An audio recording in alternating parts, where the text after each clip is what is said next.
নমস্কার। আপনারা দেখছেন আপনাদের পছন্দের প্রিয় ইউটিউব চ্যানেল বাঞ্ছারামের বাগান, আর আমি বিশ্বজিৎ রয়েছি আপনাদের সাথে। আশা করি আপনারা সবাই ভালো আছেন এবং আপনাদের ছাদ বাগানের গাছগুলো ঠিক ততটাই ভালো আছে। চলছে মে মাস, প্রচণ্ড দাবদাহ, মানুষ কিন্তু গরমে হাঁসফাঁস করছে। তবে কথায় বলে না, কারোর পৌষ মাস তো কারোর সর্বনাশ। কথাটা বলার কারণটাই হচ্ছে যে এই যে দাবদাহ চলছে, প্রখর রোদের তেজ, এই সময়টাই কিন্তু আমরা যারা গাছ ভালোবাসি, যারা গাছপালা করি, বিশেষ করে যারা চন্দ্রমল্লিকা করি, তাদের জন্য কিন্তু আদর্শ সময় মাটিটাকে ঠিকঠাক তৈরি করে নেওয়ার জন্য। তার কারণ এর পরেই শুরু হবে বর্ষার সময়।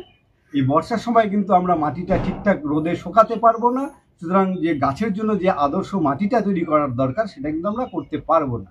সে কারণেই দেখতে পাচ্ছেন আমি মাটি তৈরির যে একটা কর্মশালা চলছে, এখানে মাটি তৈরি হচ্ছে।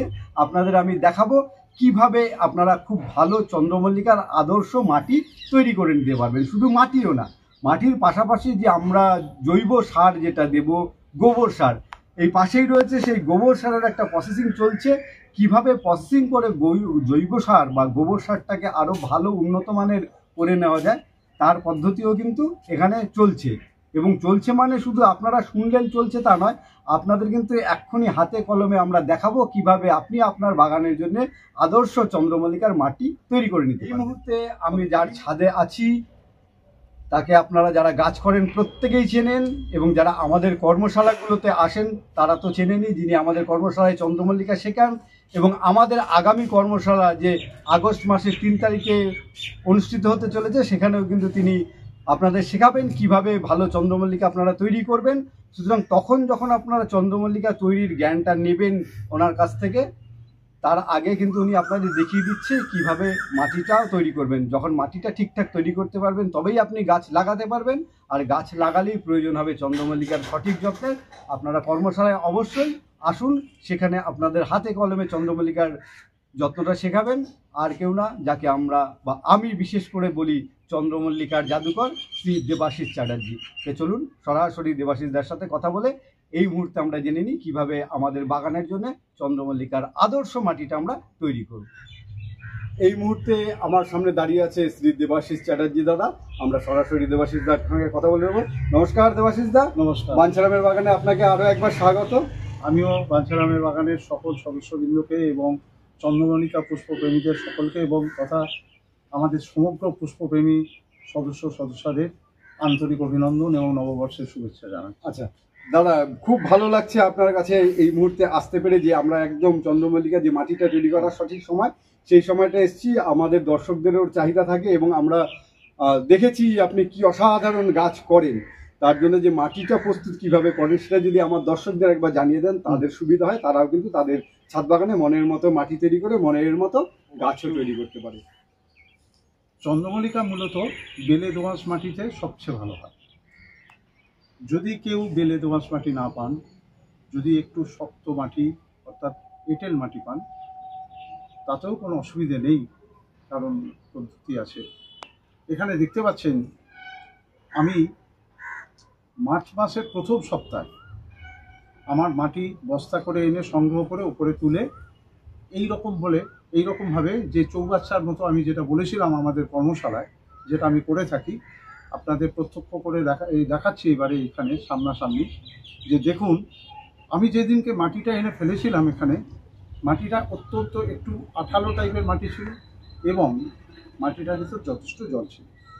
আমি এই মাটিটাকে এরকমভাবে বিছিয়ে দিয়ে, দুটো পর্যায়ে বিছিয়ে দিয়ে আমি কিন্তু একে শুকোতে দিয়েছিলাম। অর্থাৎ ওর ভিতরে যে জলকণা আছে সেই জলকণাগুলোকে চন্দ্রমল্লিকার সবচেয়ে যেটা প্রকৃষ্ট এবং সবচেয়ে ভালো চন্দ্রমল্লিকা কোরিয়াদের ক্ষেত্রে যেটা একদম মূল মন্ত্র মাটি, সেই মাটিটা জল ধারণ ক্ষমতাকে যত আপনি কমিয়ে ফেলতে পারবেন, আপনি তত চন্দ্রমল্লিকা ভালো করতে পারবেন। আচ্ছা, এই বছর যদি আপনি মাটি করেন, রোজ আপনাকে গাছে জল দিতে হবে, এবং এই রোজ জল দেওয়াটাই হচ্ছে চন্দ্রমল্লিকার সাফল্যের সবচেয়ে বড় চাবিকাঠি। কারণটা হচ্ছে, আপনি এমনভাবে একদিন বিরিয়ানি খেলেন এবং আপনার শরীরটা এমনভাবে খারাপ হলো যাতে আপনি 3 দিন খেতে পারলেন না, আপনি দুর্বল হয়ে পড়লেন। ওরা কথা বলে না বলে গাছকেও কিন্তু ঠিক তাই। আপনি যে মাটিটার মধ্যে গাছটাকে প্রতিস্থাপন করলেন, বসিয়ে দেখলেন, জল দিলেন, 3 থেকে 4 দিন পর ওই প্রচণ্ড ভারী বৃষ্টি হচ্ছে, করার ক্ষমতা নেই, জল ভর্তি হয়ে আছে, গাছের শিকড় ক্ষতিগ্রস্ত হচ্ছে, সে গাছের শিকড় পর্যাপ্তভাবে বাড়তে পারছে না, ফলে গাছ বৃদ্ধি হচ্ছে না। তখন কিন্তু মনে হয় যে ওগুলো সব আপনাদের জন্য আপনারা করেন, কিন্তু প্রাথমিক যে বিষয়টা, যেটা আমরা বাঞ্ছারামের বাগানে প্রত্যেক চন্দ্রমল্লিকা প্রেমীর কাছে যেটা বলি, এবং সাধারণ যারা গাছপালাও করেন, এই সময় যদি সারা বছরের মাটিটা কেউ তৈরি করে ফেলতে পারেন, তাহলে যে কোনো সময় যে কোনো গাছ আপনি বসাতে পারবেন এবং তার জন্য আপনি সাফল্য লাভ করবেন। আচ্ছা, কি সেই? আমি মার্চ মাসের 2য় সপ্তাহে এই মাটিগুলোকে এনে এইভাবে ফেললাম। মাটিটা একটু কাদা কাদা ভাব, একটু শক্ত টাইপের। আমার মনে খুব আনন্দ হলো যে চন্দ্রমল্লিকার যে আদর্শ মাটি, সেটা আমি সংগ্রহ করতে পেরেছি। এইবার সেই মাটিটা নিয়ে আমি এই মার্চ মাসের এখানে ফেলার পর শুকনো হলো। আমি ধরা যাক এপ্রিলের 2 তারিখে আমি ওতে জল দিলাম, এবং এই জলটা যেটা দিই, আপনারা দেখবেন অনেকটা নিচটা খালি আছে, সেই খালি অংশটা পর্যন্ত ভরাট করে আমি জল দিলাম। প্রথম যে জল দেওয়ার পর প্রায় 10 থেকে 12 দিন লাগলো মাটিটা শুকিয়ে যেতে।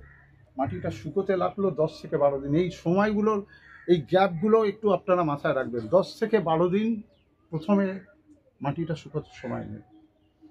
তারপর হালকা একটু নিড়ানি দিয়ে খুঁচিয়ে নিয়ে মাটিটাকে আরেকটু শক্ত রোদ্দুর খাওয়ানোর জন্য উপযোগী করে ফেললাম। তখন জল দিলাম না, 10 দিন পরে জল দিলাম না। 12 দিনের মাথায় ঠিক যা জল আগে দিয়েছি ঠিক ততটাই জল, সেম জল। অর্থাৎ এখানে আমার যে মাটিটা আপনারা দেখছেন, এই মাটিতে আমার প্রায় 32 লিটার জল লেগেছে। 32 লিটার, 16 লিটারের 2 বালতি আমার জল লেগেছে। তো এই জলটা আমি আবার দিলাম। জলটা দেওয়ার পর 10 দিনের পরিবর্তে দেখলাম 8 দিনের মাথায় মাটিটা শুকিয়ে গেল। আবার একটু রেস্ট, 2 দিন। এবার এই 8 দিন পর এই জল শুকিয়ে গেল। 26-27 তারিখে আবার জল দিই। 6 দিনের মাথায় জল শুকিয়ে গেল। 5 দিনের মাথায়, তারপর আবার জল, সেটা 4 দিনের মাথায়। আর এখন যে অবস্থাটা দেখছেন, সেটা হচ্ছে 3 দিন আগে আমি জল দিয়েছি 16 লিটার করে। 16 লিটার করে জল। এই টোটাল কট অফ মাটির হিসাবে বলতে হবে এখানে 48 টব মাটি আছে। 8 ইঞ্চি টবের 48 টব মাটি আছে। 16 লিটার করে 32 লিটার জল এই দুটো জায়গায় মিলিয়ে আমি দিয়েছি 3 দিন আগে।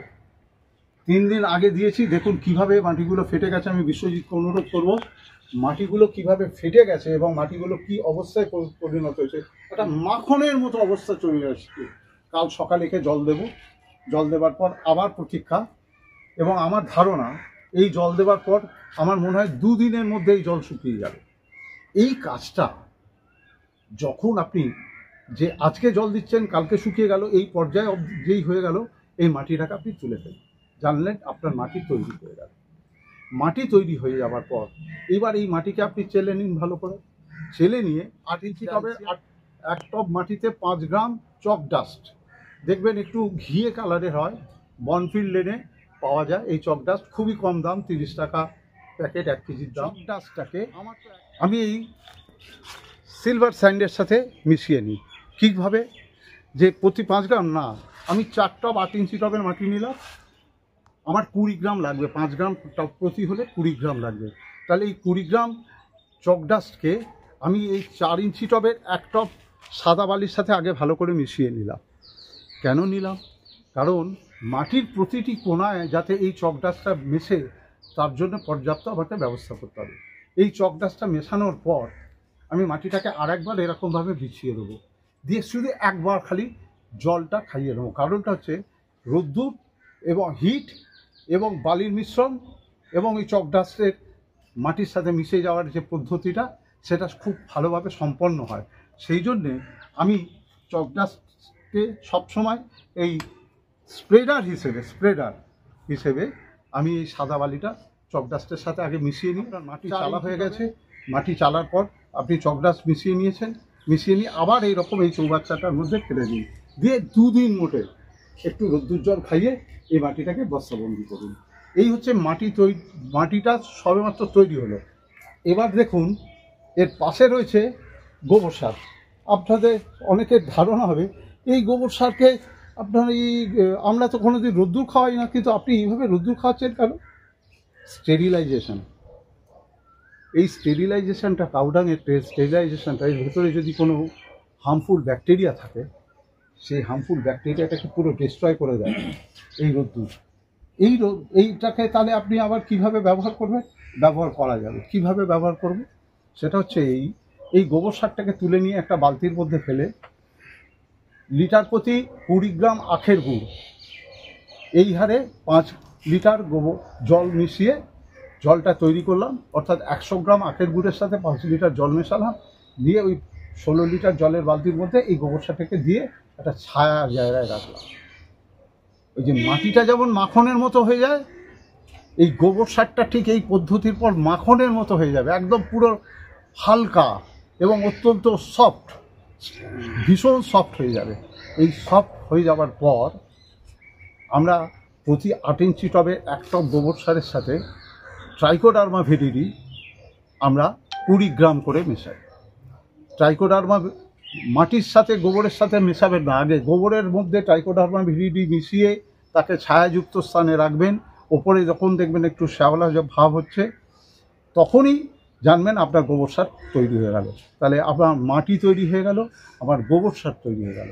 এইবার আচ্ছা, আপনারা দেবাশিসদার মুখেই শুনলেন যে এইভাবে মাটিটা তৈরি হয়ে গেল, এইভাবে গোবর সারটা তৈরি হয়ে গেল।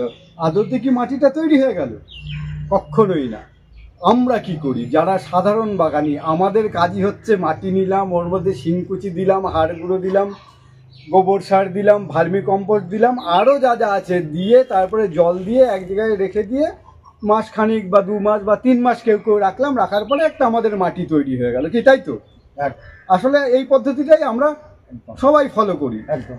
আসলে চন্দ্রমল্লিকার মাটিটা কিভাবে তৈরি করতে হবে সেটা হচ্ছে এই পদ্ধতি, যে শুধু মাটিটাকেই আলাদা প্রসেসিং করা, শুধু গোবর সার বা ভার্মি কম্পোস্ট এটাকে আলাদা প্রসেসিং করা, তারপরেই হবে সমস্ত যে আমরা সারগুলো মেশাবো, এরপরে আসবে সেই সার, তখনই কিন্তু এই মাটিটা সম্পূর্ণ তৈরি হবে। তা আমি আর কথা বলছি না, আবার দেবাশিসদাকে বলবো এবার পুরো ব্যাপারটা বলবো। গোবর সারের সাথে আমরা 8 ইঞ্চি টবে 4 টব মাটি নিলাম আর 1 টব গোবর সার, এই হচ্ছে ভাগ। 4 রেশিও, অর্থাৎ 4 টব মাটি আর 1 টব গোবর সার। এইটা যখন মেশালাম তখন এই মাটির মধ্যে স্ট্রাকচারটা নিজে থেকেই ওরা তৈরি করে নেয়। গোবর সারকে মাটির মধ্যে নিয়ে নিজে থেকেই তৈরি করে নেয়। এই গোবর সার মাটি মিশিয়ে তার সাথে আমরা সার মিশিয়ে মাটিকে ভালো করে জল ভিজিয়ে আমরা আপনি বললেন ঠিকই, কিন্তু আমরা আর কি সার মেশাবো সেটা কিন্তু বলা হয়। সেটা হচ্ছে আমরা সাধারণত চন্দ্রমল্লিকার 8 ইঞ্চি টবের 1 টব মাটিতে আমরা 55 থেকে 60 গ্রাম খাবার, এর বেশি কিন্তু খাবার যাবে। আর এতে কী কী যাবে, কী কী খাবার দেবো, সেটা হচ্ছে 1 টব মাটিতে আমরা খাবার দেবো রক ফসফেট যদি দিই বা হাড়ের গুঁড়ো যদি দিই। এখন আর রক ফসফেট অনেকে পাওয়ার ক্ষেত্রে অসুবিধা দেখা দিতে পারে, আমরা হাড়ের গুঁড়ো দেবো 20 গ্রাম, আপনি শিংকুচো দেবেন 12 গ্রাম, তাহলে 32 গ্রাম হলো একদম। এইবার খোলটাকে, এই যে 20 গ্রাম খোল বলছি, এই 20 গ্রাম খোলটাকে আপনাকে ভাগ করে নিতে হবে যে কতটা কী দেবো। রেডির খোল হলে 10 গ্রাম, বাদাম খোল 6 গ্রাম, আর সর্ষের খোল 4 গ্রাম। দেখুন 6 4 10, আর এদিকে রেডির খোল 10, যদি 10 এই 20 গ্রাম, তাহলে 32 আর 20 52 গ্রাম, আর 4 গ্রাম দেবেন মাইক্রোরাইজার, যেটা দানা 56 গ্রাম। এই হচ্ছে 56 গ্রামের খাবার। এই খাবারটা মাটিতে ডিকম্পোজ হয়ে যাবে, কারণ এত অ্যাক্টিভ গোবর সার, এই অ্যাক্টিভ গোবর সার দ্রুত মাটিতে ওকে ডিকম্পোজ হতে সাহায্য করবে। অবশ্যই যখন এই মাটি মেশানো হয়ে যাবে, অনেকে করে যে বস্তায় না ভরে ছাতের মধ্যে ফেলে রাখলাম, পলিথিনের মধ্যে দিয়ে আমি বলবো এটাও খুব ভালো প্রক্রিয়া। এটা যদি করতে পারেন তাহলে অবশ্যই ওয়েস্ট ডিকম্পোজার জল ওই মাটিটাকে সম্পূর্ণরূপে ভিজিয়ে নিয়ে সাদা ট্রান্সপারেন্ট পলিথিন মুখটাকে ভালো করে বেঁধে ছাতে ফেলে রাখে।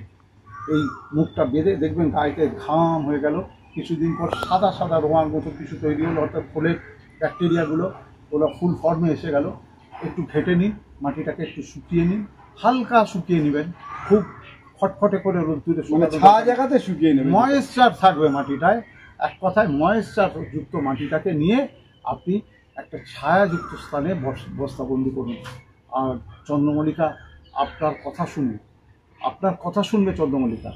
ও তখন যা চাইবে আপনি তাই দিতে পারবেন, কারণ আপনি মাটিটা এমনভাবে তৈরি করেছেন যে প্রতিদিনের দরকার ওর খাবারের সেটা আপনি দিতে পারছেন পরিমিত জলের ব্যবহারে। টবের বিভিন্ন যে ব্যবহার হয় আমাদের, যেমন আমরা থামপটে কতটা জল দেবো, 3 ইঞ্চিতে কতটা দেবো, 6 ইঞ্চিতে কত, আমি যেটা করি আর কি, 6 ইঞ্চিতে কতটা করে পার ডে জল দেবো, 8 ইঞ্চিতে কত করে, যখন ফাইনাল টব হচ্ছে আর কি 8 ইঞ্চি, সেই সময় আমি কতটা জল দেবো তার উপর দাঁড়িয়ে নির্ভর করছে এই জল নেবার ক্ষমতাটা। অবশ্যই টবের বিভিন্ন রকমের প্রকারভেদ হয়ে যায়। অনেক পোর টব, যেগুলোতে টপ করে মাটি শুকায় না, সেই সমস্ত মাটির টবগুলোকে আমি বলবো, যখন দেখছেন যে মাটির ভীষণ পোর, কারণ চন্দ্রমল্লিকা একটু আমাযুক্ত মাটি টব ভালো ব্যবহার চায়। এই আমাযুক্ত টব হলে তার জল ধারণ ক্ষমতা এবং জল নিষ্কাশন ক্ষমতা অত্যন্ত দ্রুত হয় এবং গাছ খুব হেলদি থাকে এবং খুব ভালো দ্রুত বাড়তে থাকে, এবং আপনি যে কাঙ্ক্ষিত ফলটা চাইছেন সেই কাঙ্ক্ষিত ফলের লক্ষ্যে ও আপনাকে এগিয়ে নিয়ে যায়। কিন্তু এই রকম যদি একটা টব হয়, আপনি কি করবেন? এক্ষেত্রে আমার সাজেশান হলো, টপ করে কিন্তু এটা মানে আজ বলছি কালকেই ওই টবের চেহারা পাল্টে যাবে এরকম না।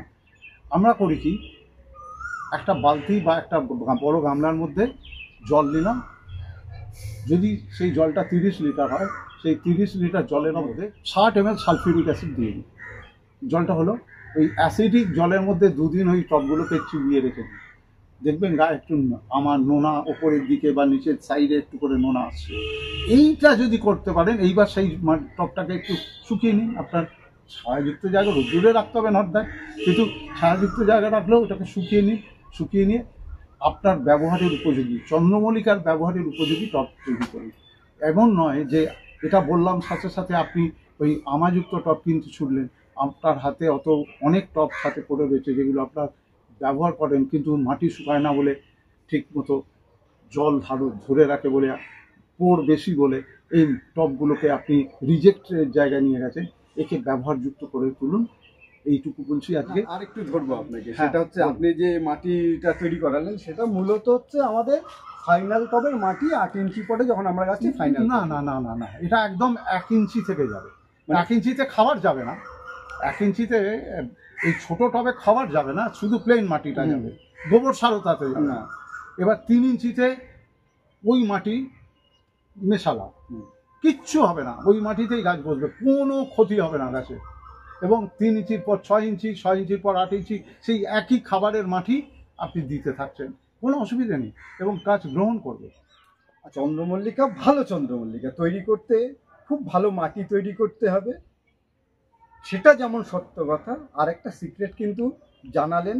আপনি কখনো ভেবেছেন বা আমি কখনো ভেবেছি যে চন্দ্রমল্লিকা গাছ তৈরি করতে গেলে, সেই গাছ বসাতে গেলে তার পরিবেশটা দিতে হবে, যেই পরিবেশে সে ভালো থাকবে, তার মধ্যে হচ্ছে তার টবটা।